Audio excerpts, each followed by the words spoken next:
Welcome to the CFG Gamecast, episode number 6, a weekly podcast created by gamers and streamers alike to discuss the latest gaming topics from the previous week.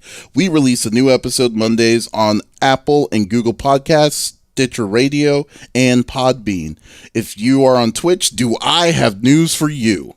We are starting to stream every episode live, and you will be able to watch the gaming discussion goodness every Saturday at 5 p.m. Mountain Standard Time, and so far right now, Pacific Time, except for today, because I need to watch Endgame this evening, and because these two losers have already seen it without me.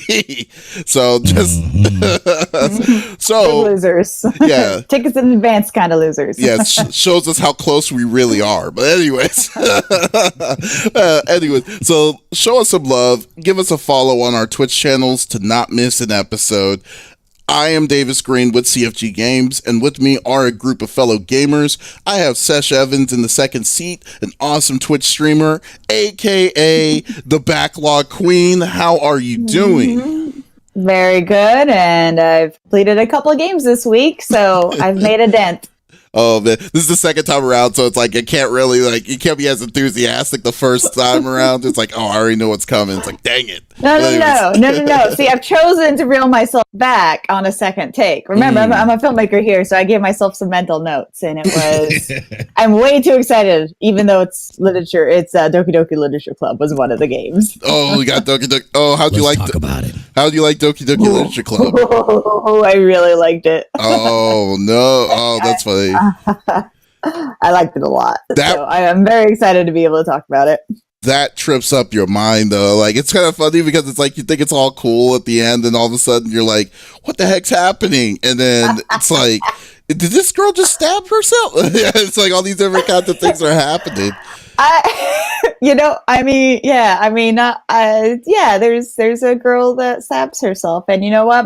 I'm not, not too much of a spoiler, but I mean, it's been 2 years. I'm sorry. It's been 2 years. We can freely talk. Yeah. Okay, so there's a girl that stabs herself, and you know what? My reaction was like, that was the best outcome, I thought, of this conversation. So I lucked out. She didn't stab me or everyone else.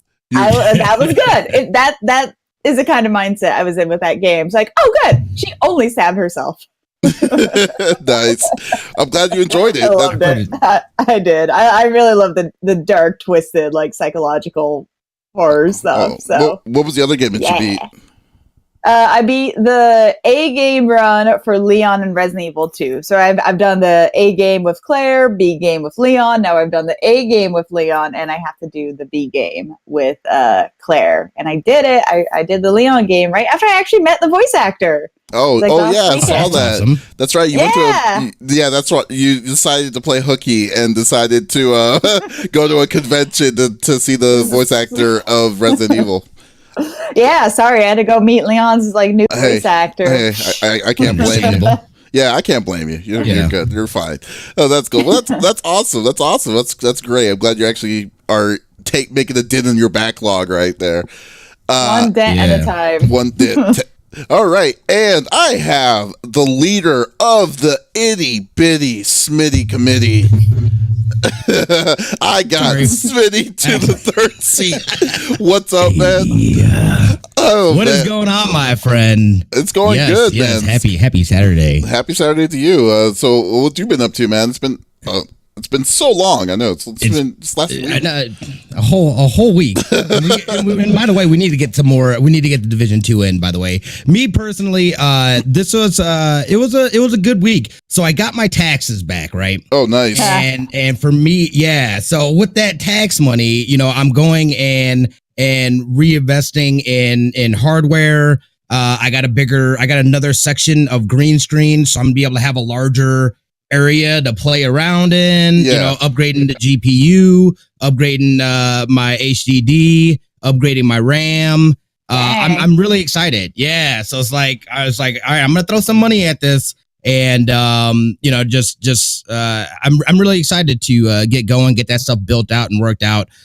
So I'm really excited for the future and what the possibilities can be and what I can do. So that's going to be awesome. I finished Sorry, go ahead. Oh, I was gonna say, you know, it's the one thing that I totally underestimated, and I mean, I already knew it's very important was lighting, and the biggest thing with lighting for me was when I switched from regular bulb to LED. LEDs makes things so much nicer, so much nicer, and you're not dying under the sun while you're sitting there trying to. Yep. Like that's one of the worst parts. Like I'll get all sweaty because I had lights up there. They were so hot though. Like right now, I just light myself with one ring light that's like above me. So it's like I definitely need to get gentle. a couple more lights. It feels so different. It's amazing. I want to get the. I really want to get the Elgato thing, but $200, man. I don't know if I want to spend that much for it. It's way too much. Actually, what's the name? What's the guy's name? Xbox. Oh, Epos Fox. Like Epos Fox, yeah. Epos Fox, yeah. He just did a thing on another set of LEDs. You get a pack like of 3 for like 160 something that will do just that. It doesn't have all the fancy integration. However, it's got stands and stuff like that, and you can use it outside of streaming as well. Yeah, so you got the battery packs. Picking those up. It's got the battery packs, awesome. or it can plug in directly to an outlet or something. See, I like that. That's amazing. The Sony batteries. I definitely like that. I'd be a fool not to get those. The only downside, I love those things. Yeah, like they you know, like I come from like a film background, so like I'm used to like the Fresnels and just the hot lights. Like we've literally had to like shoot like from one DP this one time used a like just a little tiny light like under a glass table. And like I was like, that's glass, you know. Yeah. 20 minutes later, it cracks. Like it was hot enough, it cracked the glass, and like they are that hot. And this was like a little tiny one, this big. It's terrible. Like it wasn't any of like the big ones. Like those lights were just so hot, and they pulled so much power. Like I love the whole new lighting system they have there, and streamers like really utilize them, and it's made it so much easier, like especially for streamers, but then like also for filmmakers. All I got to say is, and photographers especially. Hey, but what if overall, what have you been playing, Smitty? Like what? So I just finished up. I mean, you know, I've been playing Division 2. You know, I've been playing Division 2.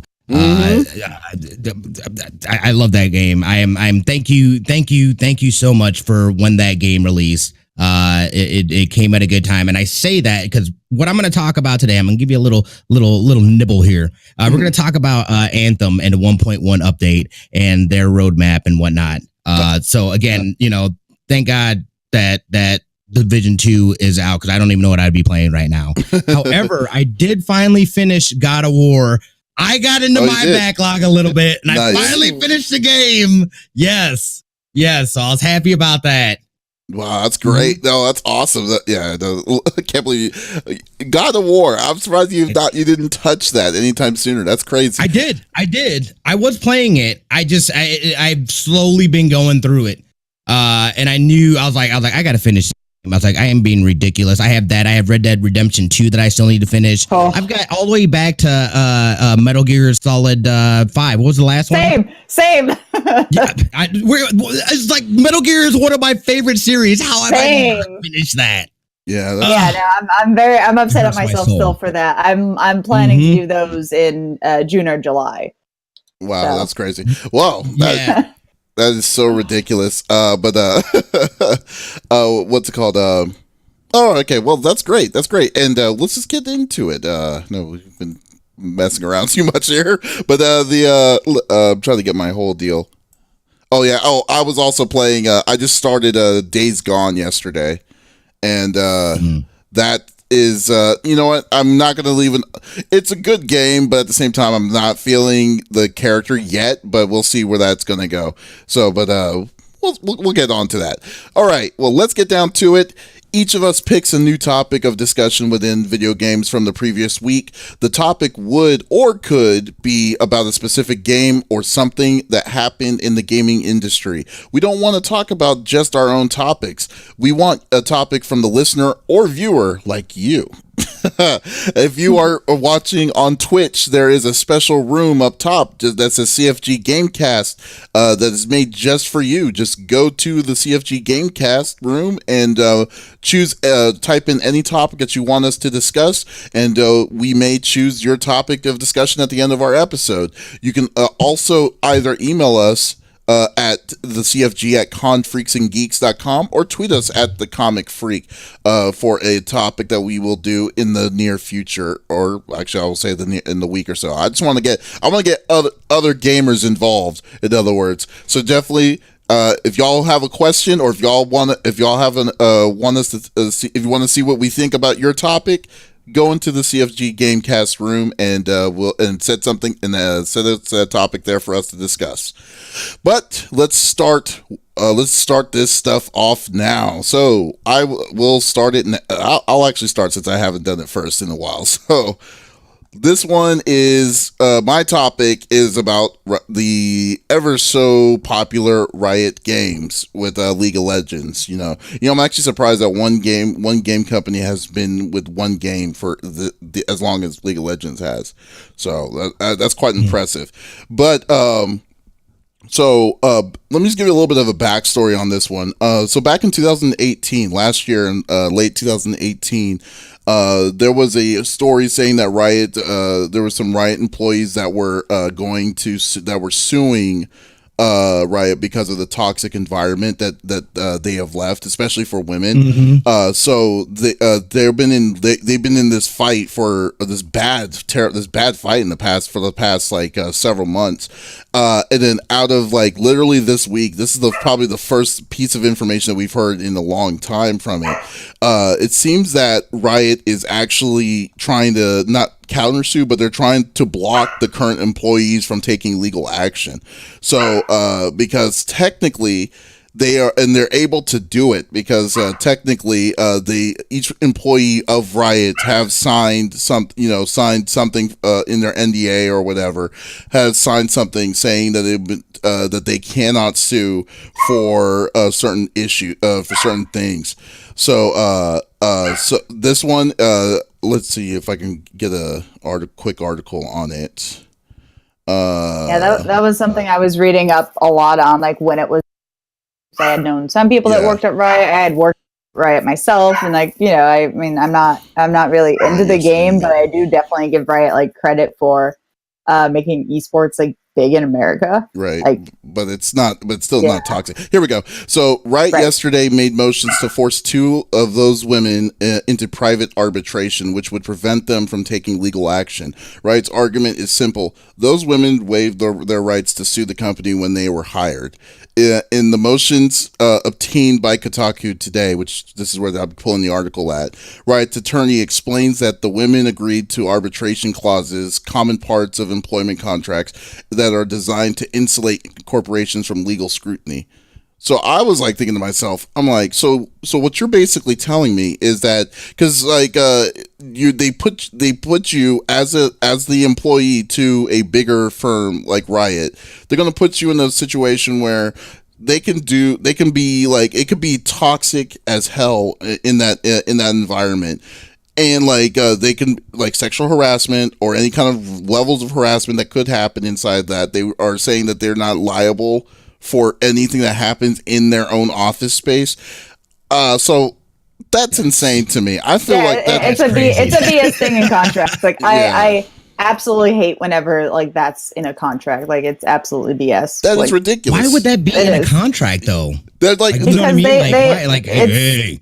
They're not taking. They don't want to take. They don't want to take responsibility for anything that happens inside their environment. That's the only reason why they would do that in their own contract. It's them protecting themselves entirely, and it's not looking out for any of the employees or the well-being of any employees. It's like when, like, the HR is in a third party, and it's within the company, and they're the people of the company, and they are there to look out specifically for the company and not the employees. It's super predatory. I think I'm never a fan of that. I think it's always. Here's the problem I have. Yeah, here's the biggest problem I have with this, and this is what makes it kind of annoying. Like, see, circumstances like this, because we all are not are familiar with, like, you know, this is not a secret that the gaming the gaming culture, if you're a programmer or if you're a dev within these companies, I mean, the indies not as bad because they're very limited, but when it comes to the big ones, EA, Activision, all the ones that are like conglomerate level.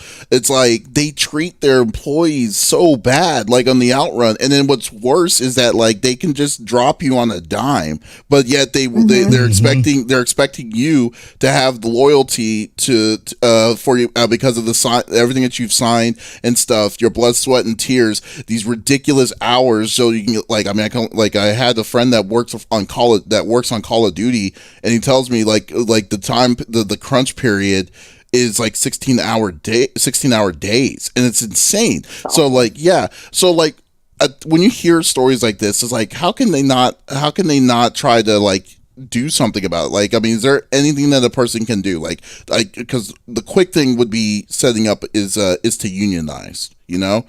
But exactly. Yeah. Yeah. Like, I mean, again, like I come from the film world, and it's been so many productions I've seen that like there's just too many people out there that have the money to do this kind of startup stuff, or to be the bosses and to be the ones in charge. And they're just the type to exploit people. And this is a really good example of that. So a lot of people that are in charge, they can exploit people, and this puts them in a position to be able to do that. And like the atmosphere, like not only like the working condition atmosphere of having like 16-hour days. Like I come from film sets, so it's like 12, 14-hour days. Like, yeah, like that's what I expect.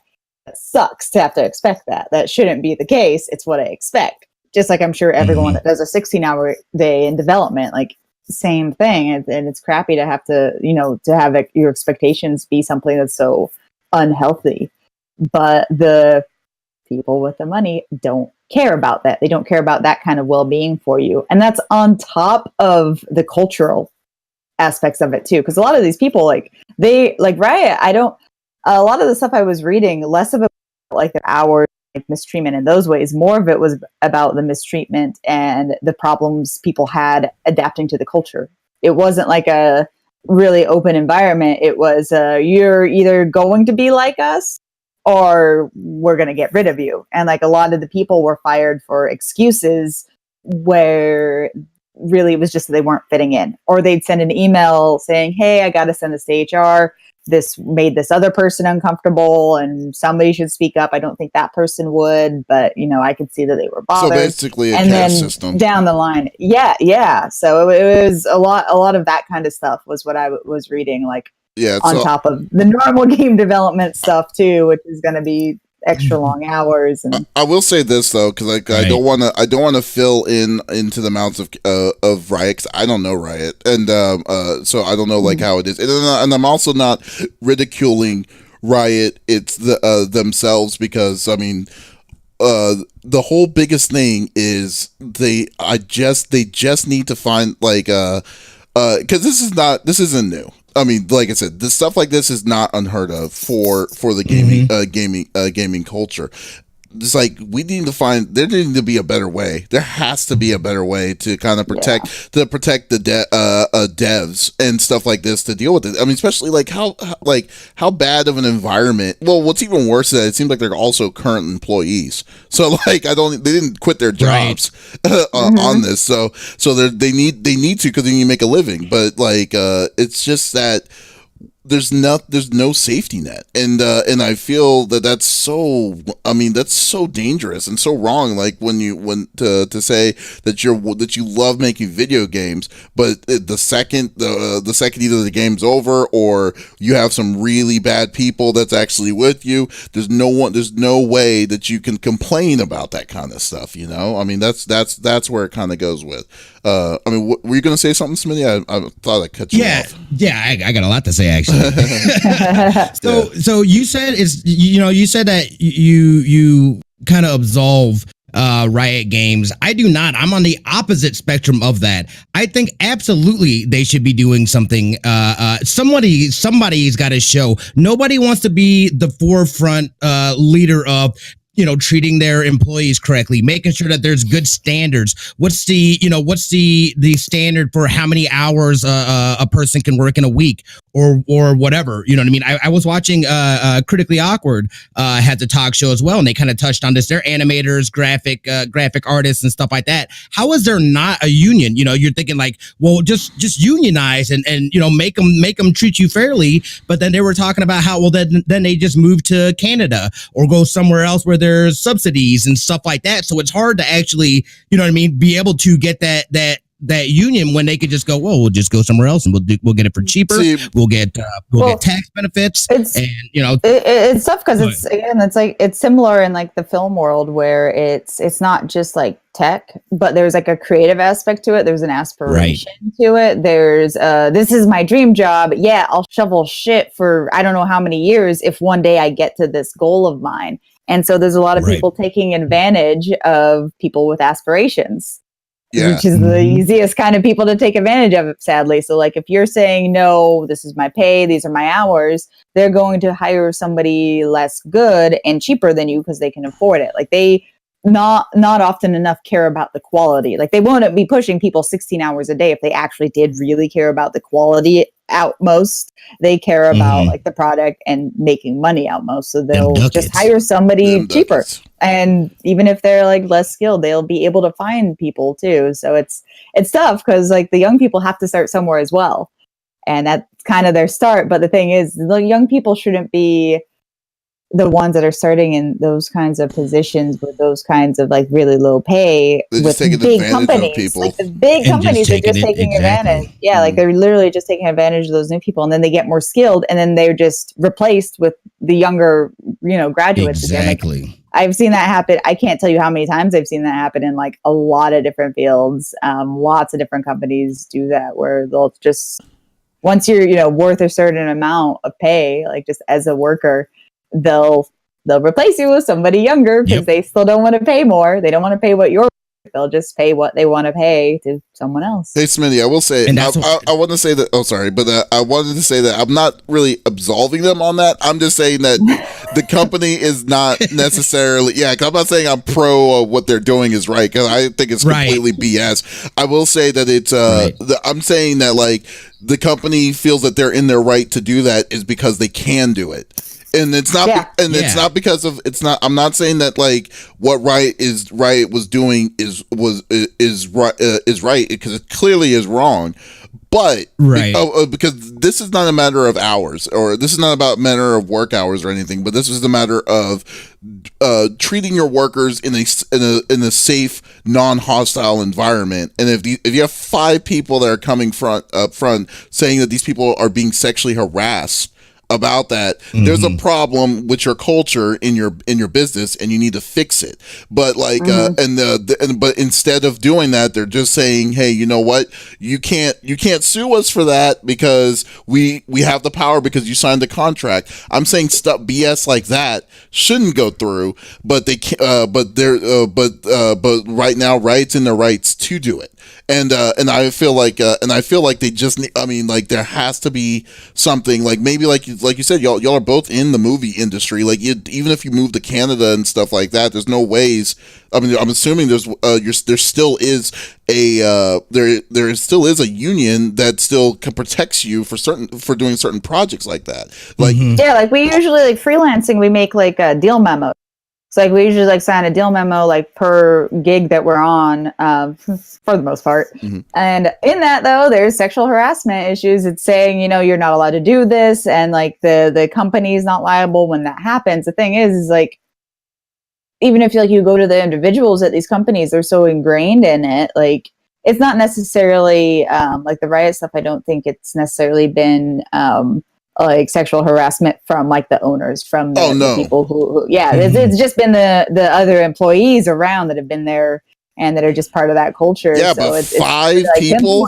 I mean, 5 people is a lot. It absolutely shows it's part of the culture too. And like people usually don't lie about this stuff. And I get that there's like some like blurred lines where it's like harder to tell if it's like you're making someone uncomfortable. Sometimes people aren't as good at like deciphering what other people's comfort levels, and sometimes, you know, a hug's great for one person, but then just not great for another person.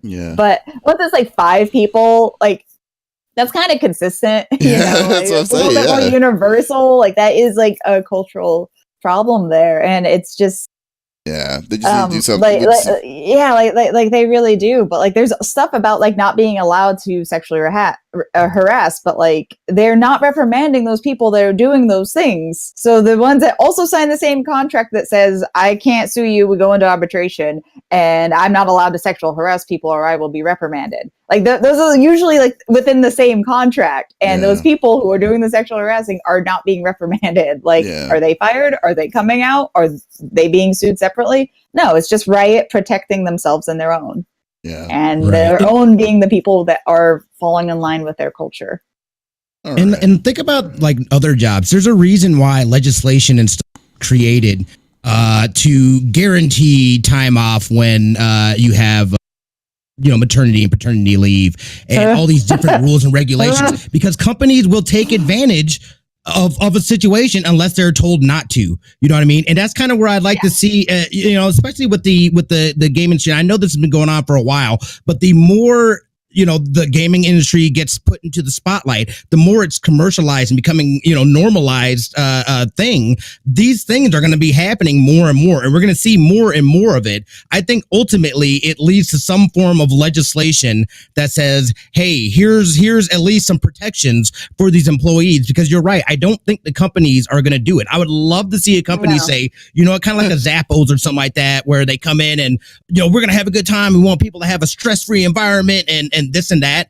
I don't know that we're going to see that right now out of a company. And I think ultimately it leads to some form of legislation that's created in order to protect employees. But something has to be done, because what they're doing is just, I mean, at least for myself, morally, it doesn't feel right. And again, I'm a person that, I work to live. I don't live to work. You know what I mean? And especially when you're starting out, you're going to grind out and do whatever, because I'm trying to move up. I'm trying to progress in my career, this and that. I'm not trying to step on any toes. It makes you susceptible to being taken advantage of. Yeah. As far as, with the sexual harassment claims and stuff like that, I'm very much I don't believe that people, and I don't get me wrong, I know that there are some people that cry wolf on that stuff, but for the most part, someone's not going to just say some stuff like that just randomly. You know what I mean? Not only that, you get ostracized when you say that stuff. And 5 people is a lot. Like that's a lot. Like, it's not just one random person, one random like,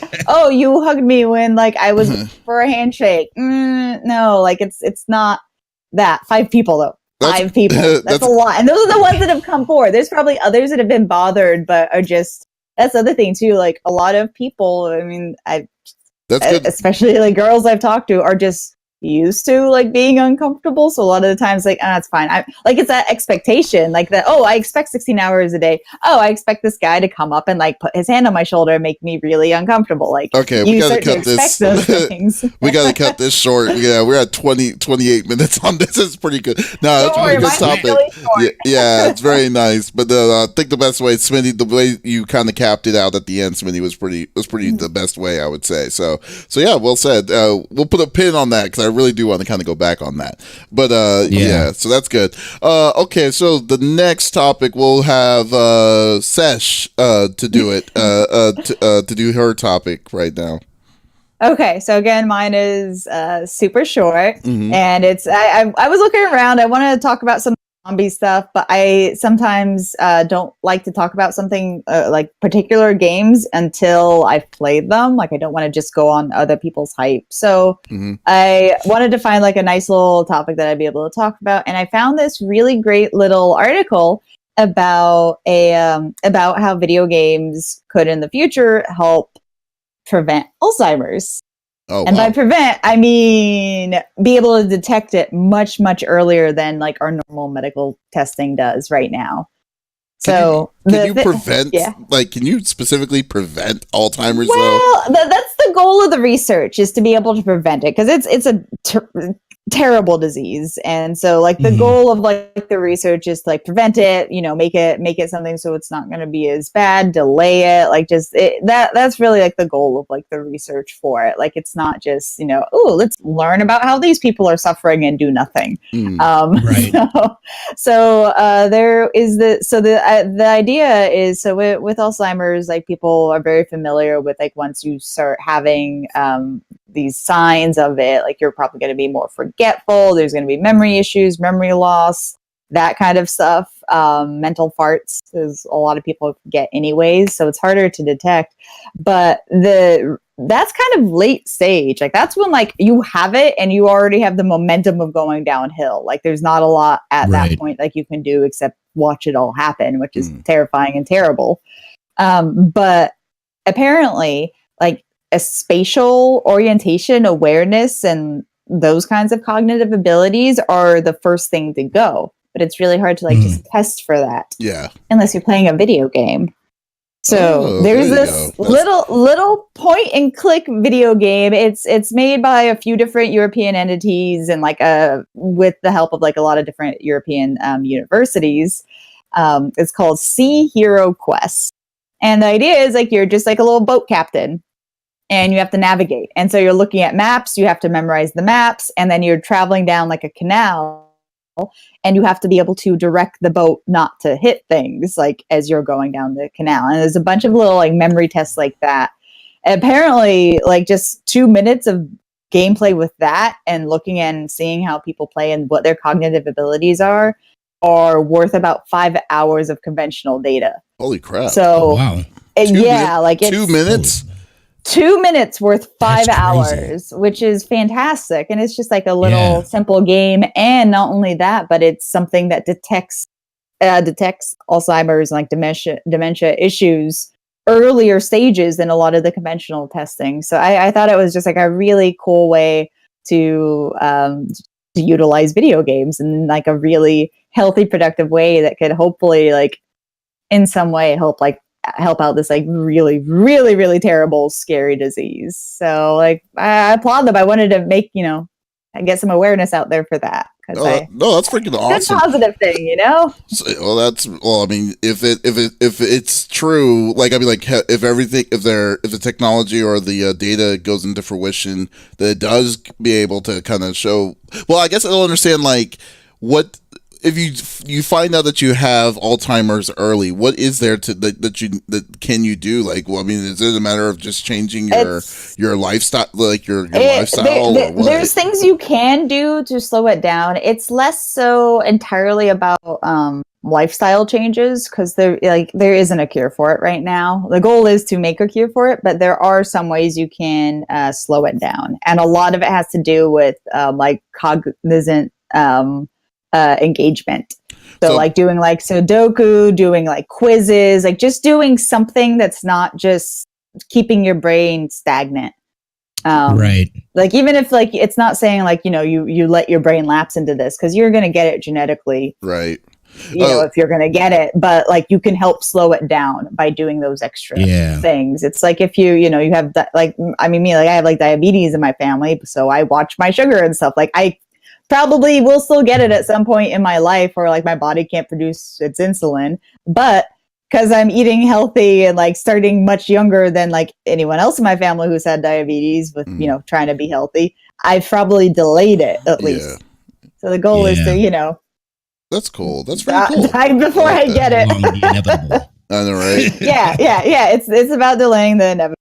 Can you imagine just saying, like okay, anything helps. It's like we need to do an Alzheimer's test. We need you to go on DDR and do this one song on expert level just to see if you can keep up with the arrows.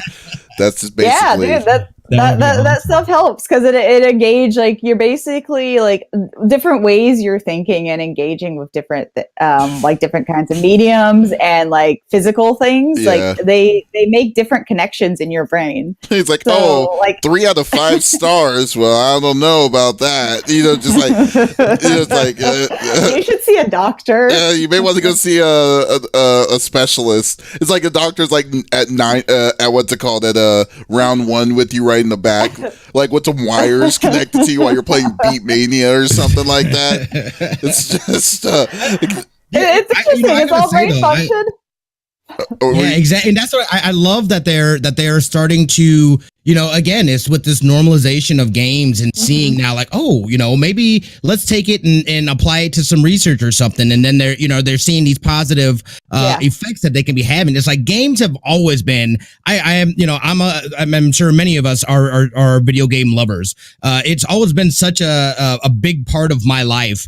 And you know what I mean? It's a place that I can escape to. I can go and role play and be somebody else. I can be anybody. You know what I mean? I can be out in outer space doing all kinds of crazy stuff.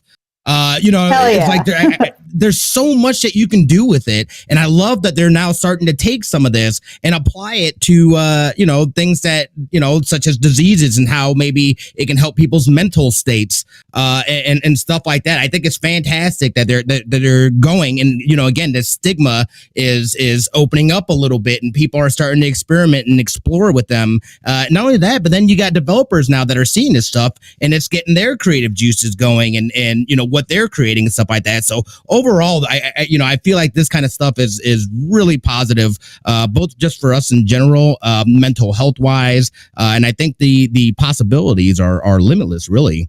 I was gonna say, like, it's like a big circular thing where like games started off like with what they can do and like the simplicity of it, and then they went into like the creative and the art, like our video games art, that those kinds of discussions were happening, and now the science side is taking it over and like seeing what they could utilize, and then the creative side is gonna jump back in and be like, oh, this is giving me ideas that can help people. Which is all just it's great. Like, if you ever go to GDC, like I went to GDC this is my first year going. We had an experience.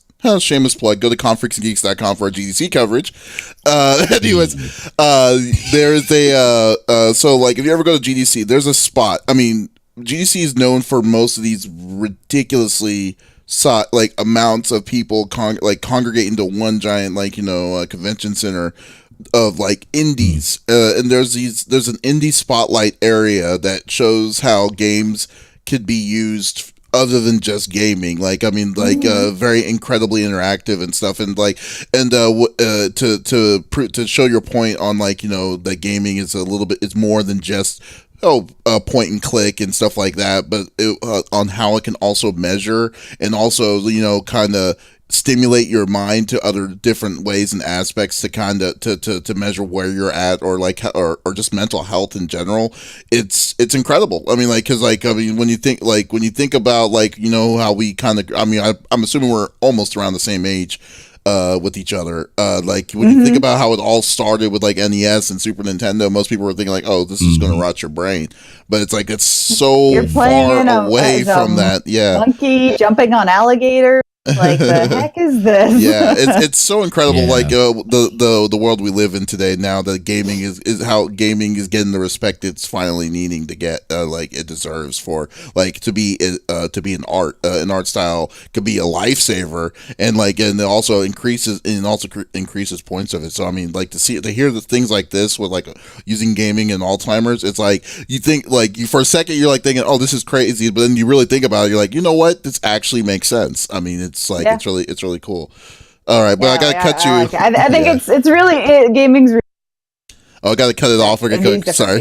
Yes. Yeah, because we're trying to get this up before an hour, but we're good. We're at 37 minutes, so we're good. So we need to we need to save the best for last. It's going to be Smitty's topic. What you got, Smitty?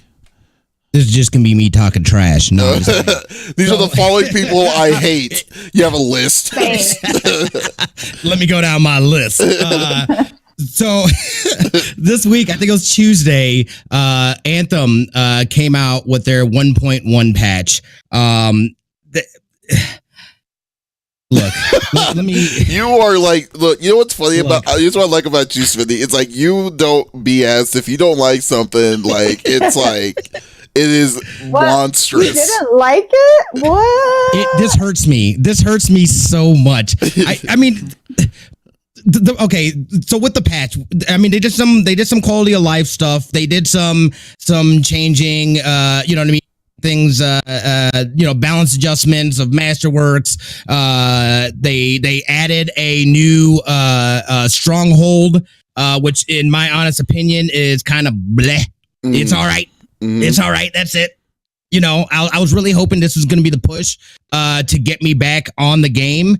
And it's not. It's not. And it's not because what's the one thing that people are having issues with? It's a looter shooter, right? If I'm not getting the good loot, if I'm at end game, and I'm not getting legendary and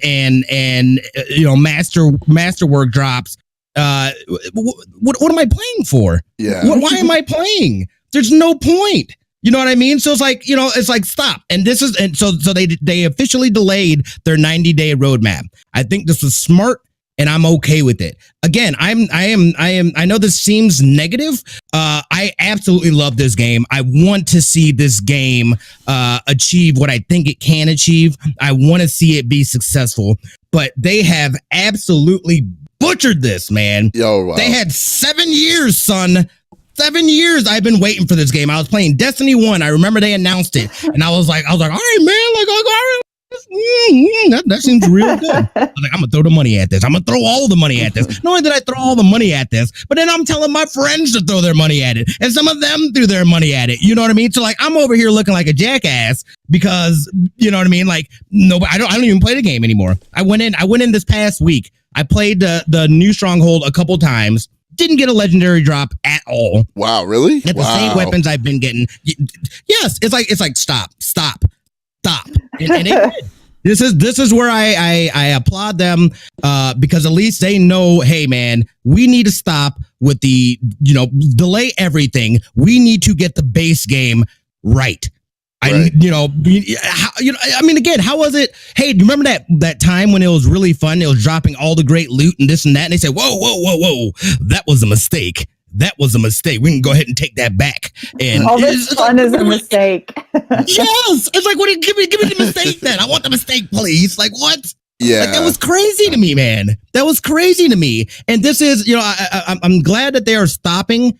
And they are gonna, because that's what they need to do. I was gonna say, if they continue making new content for this, then shame on them, because they need to stop immediately and fix the base game. Listen to what the community's been saying. Listen, people want to love this game. People want to, and again, it is so much fun to play. It is so much fun to play, but I feel like it's for nothing. You're not working towards anything. You're not getting the extra stuff. How did you not already have a collection of a mapped out, like, hey, here's the first year and a half, 2 years of weapons, armor, this and that. Like you can see that they didn't do anything. Again, there was that article and that stuff about them not really starting until like the last 18 months. And it is very apparent that is a real thing. And it is shameful. It is, they should be ashamed of themselves. They had 7 years to do something with this. And I get it. Oh, it's new and innovative and blah.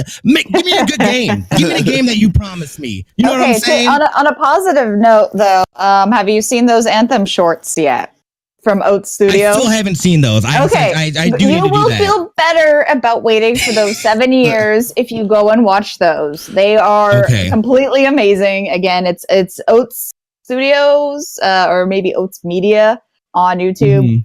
Holy shit. They are good. You know what's funny? So I was just thinking in my mind, like, man, there's so many good clippable moments just now, what you just said. So I will say this, because like I have not myself haven't checked out the new version of Anthem because I have no taste. When I read the things that came into it, I was like, okay, cool. It sounds cool, but at the same time, it was like they're only adding one stronghold, which is like, okay, I already did all 4 of them in less than a week after I got my top thing. So one is not going to make me say I'm going to drop Division 2 and just come in and do that one to see what's up.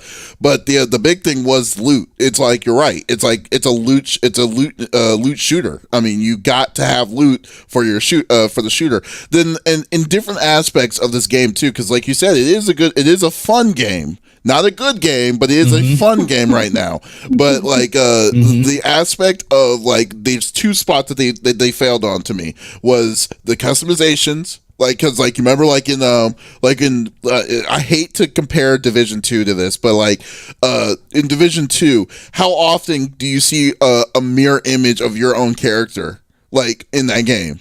Right. Incredibly rare. Right. You will not see another person that looks the same as you. When Anthem came out, when Anthem did their beta testing, they unlocked all their armor sets, and their armor set that they had was like maybe like they had at least I mean, it wasn't a lot, but I will say that it was enough to be distinguishable between other games that you're playing with other people. But they totally dropped the ball. They put a giant paywall, and they were incredibly limited on releasing that. So you were just seeing mirror images, just different colors of the same scheme to like to this whole thing. So I really feel like in that aspect they failed. And the other aspect is the fact that it takes like an army just to get the stupid loot. And it's like legendaries is an arm and a leg. It's just it's insane. And there's no it's 100% chance. It's 100% chance to do it. And it's like, are you serious? It's like, oh, now the only reason why I would see why they would want to do that is there's either not that many legendaries out there currently in the game, which I can now pretty much confirm that has to be the case. So they can't just say, because people are not going to be walking around and they're going to have the same legendary build as everyone else. So there's no diversity on that, or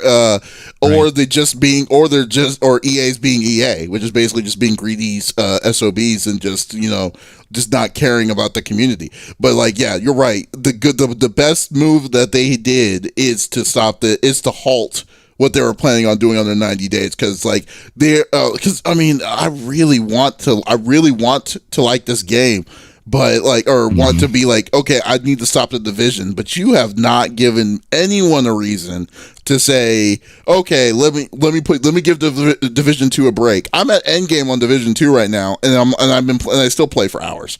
Like, and the game, it's like, it's ridiculous because it's still fun. It's still it's repetitive, but we already know what it's leading up to, and it's just like, but there's so much in that game that is so jam packed that the game is still fun. You're still getting your $60 worth, but.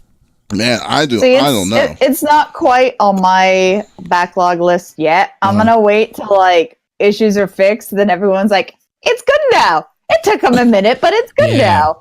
And then I'll be like, "Okay, adding it to the list." So right now, I'm just like, "Great conversation, guys. I'm just gonna keep my eyes on it and completely not play yet." See, but this is another issue I have. It's like, this is one of the laziest ways. I've always hated when they how they can release a game and then expect the player to be like, oh, we don't have everything that we have on here yet, but we're going to do it. And then it's like, that mentality needs to stop, because that is insane. That's the Destiny mentality. The Destiny, delay of the release. Oh yeah, well, and don't get me wrong, some of them is a little bit more complicated than the others. Like what's it called, No Man's Sky. Like, I did not touch that game for 3 years because I knew that game was not looking as good as people with the hype. Yeah, but then when they released the giant pack where they were like, oh, multiplayer is on, you could do all of this. There's no more. You can actually see other people inside your instance and stuff like that. I was like, okay, let me give this a shot, and it was like $15. Excuse me. And it was like 15. Yeah, it was $15. So I was like, okay, what do I got to lose? But then like but like, can you imagine, like me, I have nothing to lose on the $15, but 3 years ago, the people that bought into the hype, the people that were like, oh, I can't believe this game is coming out, I can't wait till this game is coming out, paid $60 for nothing. For 3 years they had to wait, and then until it became something. I'm worried that this is the same way that where this is going with Anthem, because like, really, BioWare is a great studio, but they need a win, because they, like, prior to Anthem, what have they done? And like, I mean, Mass Effect Andromeda, which was also a fail. And I mean, Dragon Age I did Inquisition. Play that one late, but like, man, I hate the internet for canceling that series. Like, it definitely had flaws, but like, damn, it was like, I'm super invested in the Mass Effect series though, so I definitely have my space alien love biases carrying a lot of weight for me for it, but still. Oh man, like just guys, come on. Yeah. Like it's yeah, it hurts, and it really hurts to talk like that about it, because it's like, I mean, like Smitty said, dude, Smitty is probably like the biggest fan I've seen for Anthem. Like, he bought someone a legendary pack. He bought himself 2 copies of the game. You got Origins Premiere, so you can play it 2 weeks early. Like he has at least probably 4 or 5 copies of this game. It's like when it came out. So like, I can understand why you're mad. Collecting dust. I can understand why you'd be frustrated by it. Yeah, that's why I know for a fact these are all completely valid complaints, because you are such a fan. When a fan is complaining and like they're hating on it as much as they are a true fan, that's when like you really know that they messed up and like there's something wrong with it. Like that's why like again, like mad at the internet for canceling Mass Effect Andromeda, because I'm like, you weren't really true fans of the series. You don't know what they were going for. But with Anthem, I'll wait till you say it's good. Oh my god. Yeah, no, exactly. It's just that disappointment level, and with the amount of time, and it felt, like I knew that there was the possibility that this could happen, and that was going to be the case of it. But I was really, I like to try to be optimistic about that stuff. Like I said, I know it may seem like I hate the game. I don't. I actually love the game. I'm disappointed in it. Like a father is to a child. Just like, I'm so disappointed in you right now. Like, I know you can do better. You gotta dig deep. Right. Yeah. I mean, literally, like the meme, like, you were the chosen one. That's how I feel about it. You were supposed to be the chosen one. Like, how could you? Not you. Anakin, why? But I think I think it'll get there, and I'm excited to see it get there. But I would say, if you do not have it, wait. Just wait for it to get to that good place. I am waiting. I will continue checking back and seeing what the state of the game is. Once you give me a reason to grind it out, give me those loots, give me something. I heard something about the possible new armor sets being introduced and stuff like that, which should have been an out the gate thing. How is that not a part of, It's like, you're basically in this suit majority of the time. It's a first person in TARDIS and stuff like that. Right. I want to be able to customize my suit. I want to look like a badass and be different from Joe Smo. Like, there's so many options and stuff that they can go to, and they haven't. And I think the advantage that the Division 2 has over Anthem is the fact that you had the Division 1. They learned from the mistakes that they made. They made the good changes and stuff like that. Then in Division 2, they took those the good changes from Division 1, already had them in Division 2, and built off of that. That's why I think you're seeing Division 2 be so successful. Right. Because Division, don't remember or don't forget, the Division had some rough times as well. Mm-hmm. I remember when they started introducing gear sets and things got all weird in the dark zone and stuff like that. Well, there's certain things that even Division 2 needs to could work up on. Like, the biggest thing is like skill power is the thing that really throws me off. It's like on how their system is kind of broken when it comes to that. But like, what's weird, what's frustrating is like this isn't like an indie studio is as bit too much, bits more than they could chew. This is EA essentially. EA has in their ascension and throughout the whole history, and let alone, BioWare, this may be their first game, but they have the resources for that. They have the history. When you see Destiny, when you see the Division and stuff like that, like what they had to deal, like what they dealt with, like the trial and error, just on that should make it to be like, okay, this is what happened, and things like that. They have the power to at least change that kind of to change it, but they chose not to do it. I mean, it was a simple thing. It was chosen not to do it. When you have your deadline, they said they only started 18 months. That means that they were taking advantage of their time at that point. So I mean, like, there's no excuse of where Anthem's at. Of course, Anthem is going to be Anthem's a new IP, so you will give them the benefits of the doubt that it's new. but there's only so much that new is going to take you. You know, I mean, they need this is a drop on the ball. I will say, a big time drop on the ball, because like to say that that you have to delay your 90-day roadmap, because now now at that point it's indefinite. We don't know what 90 days is going to be for them. I mean, I'm glad that they're doing it so they can fix what needs to be fixed, but we don't. But they could say that could be done like in November when they start their 90-day program again. Or I mean, it's so indefinite, you don't know what's going to happen. It's like, oh, okay. But God, I love that. Oh, that was a great topic, Smitty. I know your frustration with it. It was a great topic. I've been holding that one in. Well, that one's good because I think there's a lot of gamers had that pain where it's like, why am I relying on updates to make this okay? Like, right? Yeah, and just that endless cycle, like it's super frustrating. Oh gosh, again, yeah, definitely. That's why I'm avoiding it until there's no more frustration. Fair enough. And okay, well, that is the stop. We're done with our topics. Let me take a look inside the CFG Gamecast, where anyone who has something or has wants to have their topic discussed on the podcast can go into. Just type in what you have inside, and then we'll choose one of them. So today we only have two, which is fine. Celathox, controllers versus and fight Doki sticks. Doki Literature Club. And Doki Doki Literature Club. CFG Gamecast, the unofficial Doki Doki Literature Club discussions group right From there. now on. Yes. Okay, so only CFG. Donkey Show Overwatch is overrated. That's funny. Yeah. He's half right. I will give it that. He is half right. No, that is 100% wrong. No. That is incorrect. Fake news. Okay, let's see. Kohaku Moon's topic. I think we'll do with Kohaku Moon, which I know her. She's a really cool cat. You should check her stuff out. I'm gonna give you. Well, I can't do a shout out, but give a thing with Kohaku Moon. Does RPG runs in Monster Hunter, so definitely check Kohaku Moon out. Her topic was digital game dependence on corporate-owned servers and how it affects the consumer in the long term. So I guess this could go into effect of like, Epic services and stuff, or Steam, and how it goes in the long term.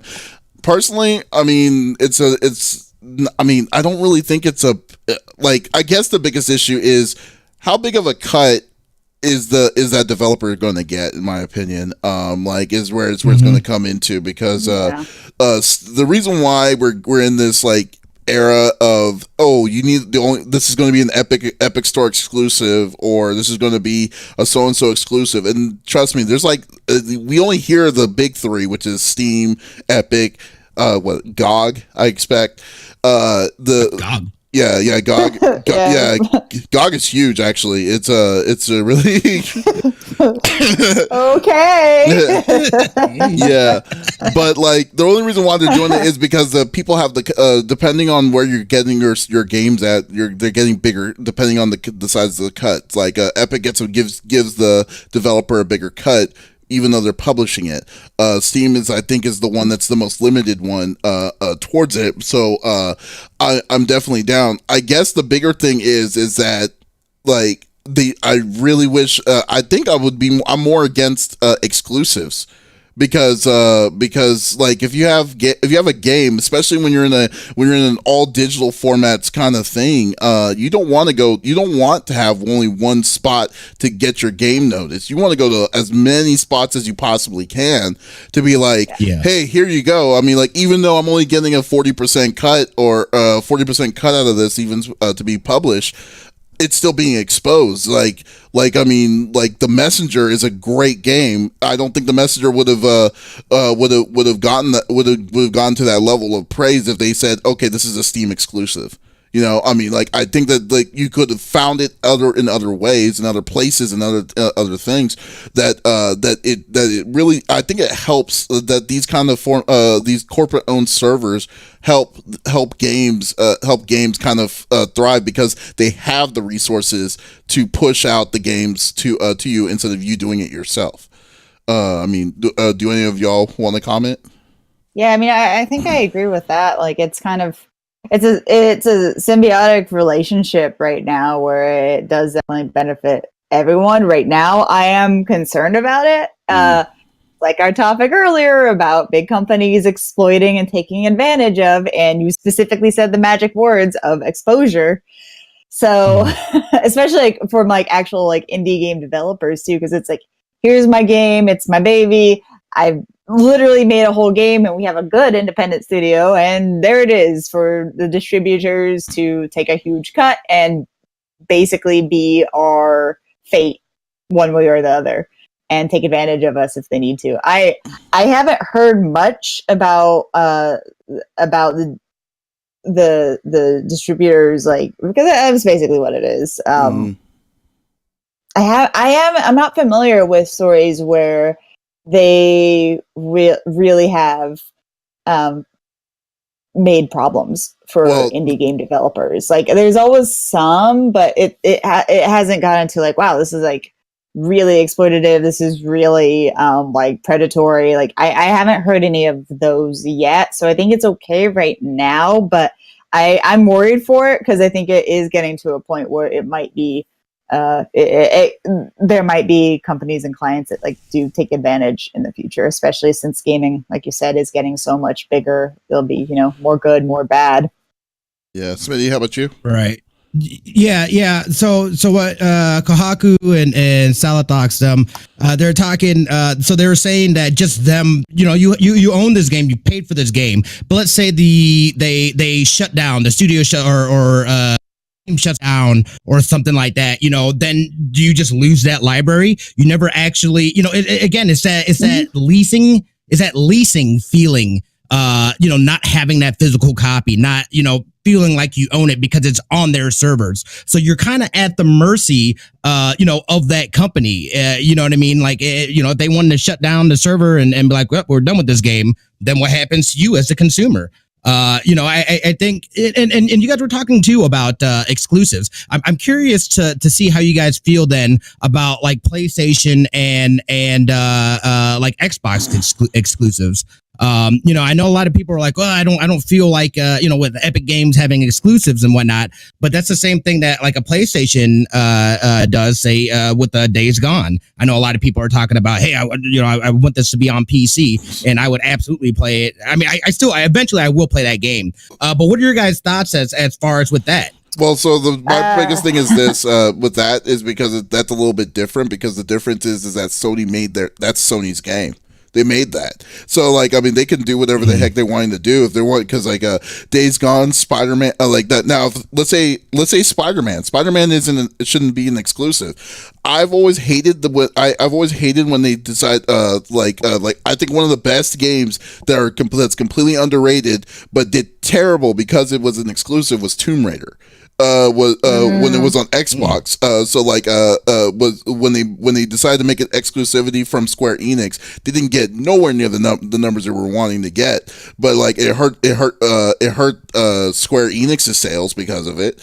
When stuff like that happens, then it's like, oh, okay, then no. I've always been open on third party, even second party if it still exists, but third party support for all the systems.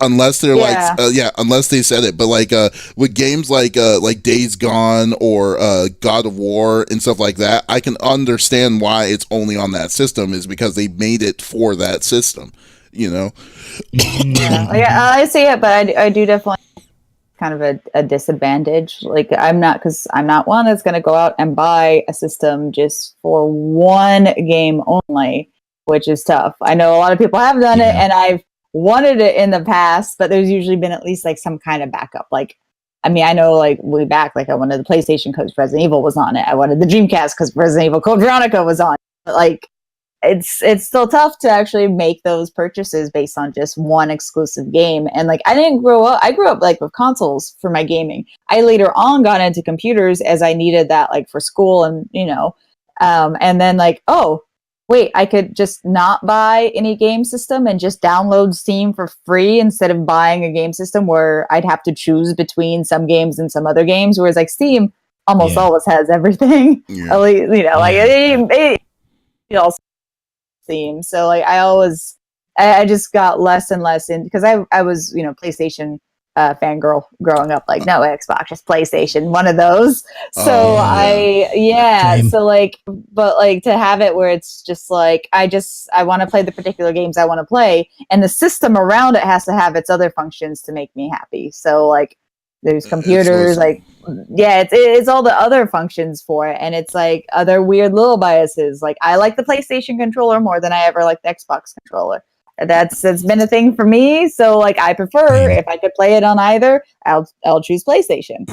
And so it's the other things that have to do with it. So I think like having a game exclusive specifically kind of just hurts the game. Yeah, we kind of veered off of your topic. First off, I apologize.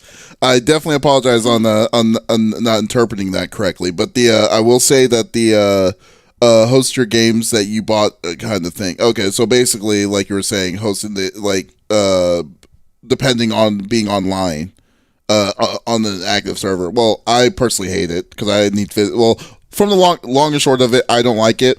I don't like it that we have that we have to depend on the company's wall for it, because like I mean.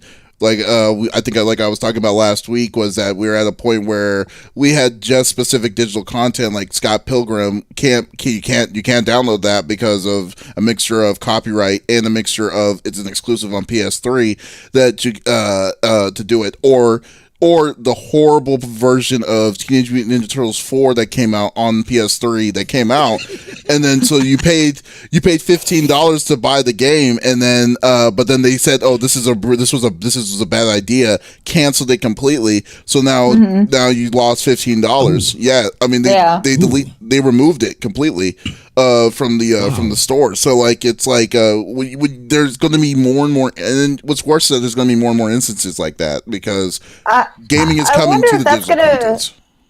Going to be for more of the companies, because it sounds like it's been like Xbox, PlayStation. They've been the ones that have like canceled those kinds of things. Are there any like Steam examples? Well, yeah, godly, like I mean, Steam is like an incubator of that stuff for years on it. Like if there's a game that came out, or let's say there was a game that was controversial.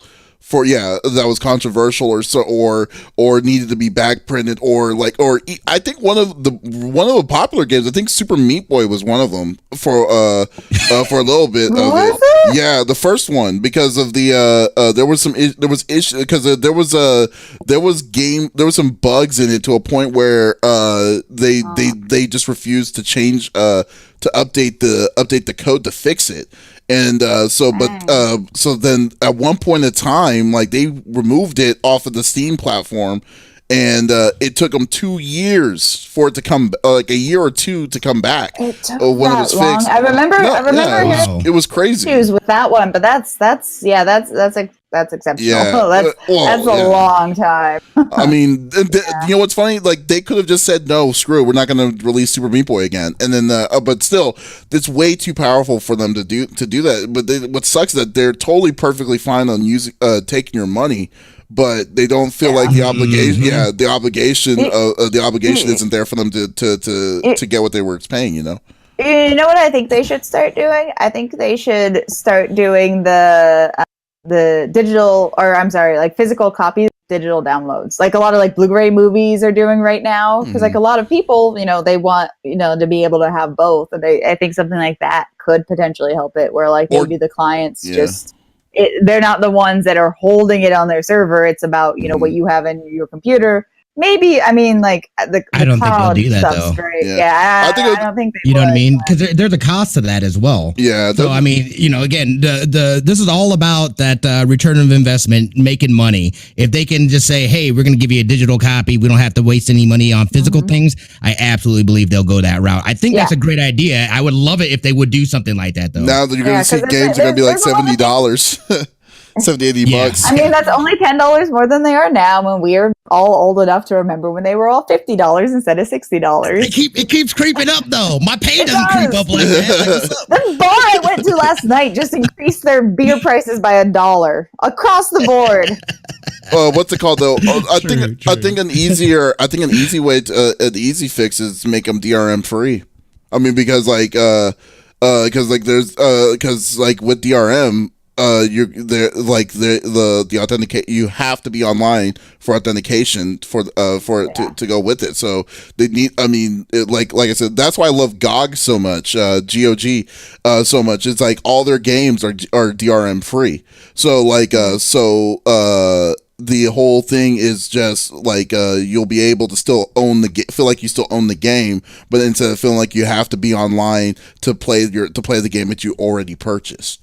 So so I mean that could be the easy fix, but I don't know if they're going to do that. I mean, especially AAA titles, they definitely not going to do that. So no, that's cool. I like that discussion. Thank you for that. Thank you for that question, Kohakamoon. And like I said, anyone can go into CFG Gamecast channel, put in a topic, and we'll discuss it. If I'm wrong, then definitely feel free to, definitely feel free to definitely feel free to put something in, and then we'll choose one of the others, choose one of the topics. But once again, Sesh, thank you for stopping by. Same thing for you, Smitty.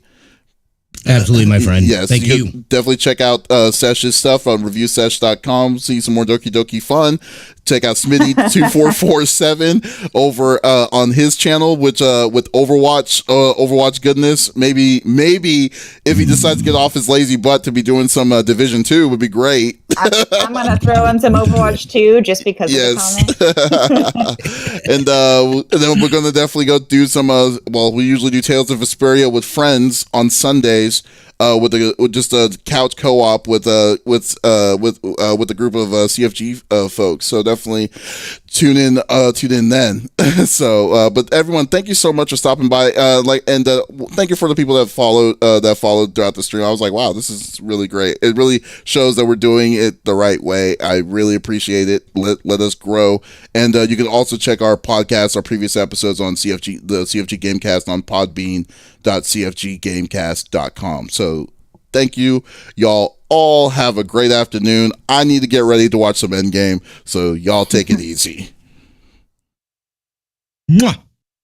Okay, so that's cool. Let me stop the stream. Okay, so you know it's kind of funny. It's like it's hard to not reply. Overrated. You should dunk.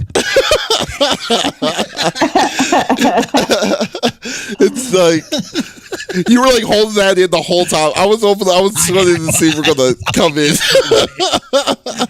You son of a bitch. Oh yeah. Yo, shout out to Donk's show too. They have a great channel, critically awkward. We're not recording right now, so definitely can hear